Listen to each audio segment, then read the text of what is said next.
அங்கே இடி முழங்குது. பிரபல பாடகர் வீரமணி ராஜு குழுவினரின் இசை நிகழ்ச்சியில் கருப்பசுவாமி பாடலுக்கு அருள் வந்து ஆவேசமாக ஆடிய ஐயப்ப பக்தர்கள். திருவாரூர் மாவட்டம் கூத்தாநல்லூர் வட்டத்திற்குட்பட்ட புனவாசல் தெலுங்கு தெரு பகுதியை சேர்ந்தவர் சக்திவேல். இவருக்கு வயது 52. இவர் கடந்த 33 வருடங்களாக சபரிமலைக்கு மாலை அணிந்து சென்று வருகிறார். இந்த நிலையில் கடந்த 11 வருடமாக ஸ்ரீ தர்மசாஸ்தா சேவா சங்கத்தை நிறுவி ஐயப்ப சிலை வைத்து வழிபாடும் நடத்தி வருகிறார். இந்த ஐயப்ப சுவாமி சிலை புனவாசலில் உள்ள மாரியம்மன் கோவிலில் வைக்கப்பட்டு தினசரி பூஜைகள் செய்யப்பட்டு வருகிறது. மேலும் கடந்த 6 வருடங்களாக இவர் மாலை அணியும் 48 நாட்களும் மதிய நேரத்தில் சுமார் 300க்கும் மேற்பட்டோருக்கு ஸ்ரீ தர்மசாஸ்தா சேவா சங்கம் சார்பில் மதிய உணவை அன்னதானமாக வழங்கி வருகிறார் என்பது குறிப்பிடத்தக்கது.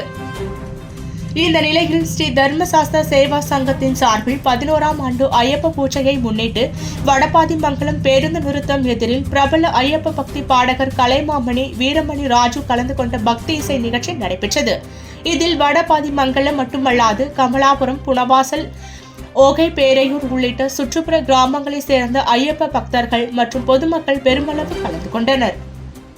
இந்த இன்னிசை நிகழ்ச்சிக்காக அமைக்கப்பட்ட மேடையில் இசைக்குழுவினர் பக்தி பாடல்களை பாட அவர்களுக்கு பின்புறம் ஐயப்ப சிலை வைக்கப்பட்டு அதற்கு படிப்பூஜை நடத்தி தீபாராதனை காண்பிக்கப்பட்டது.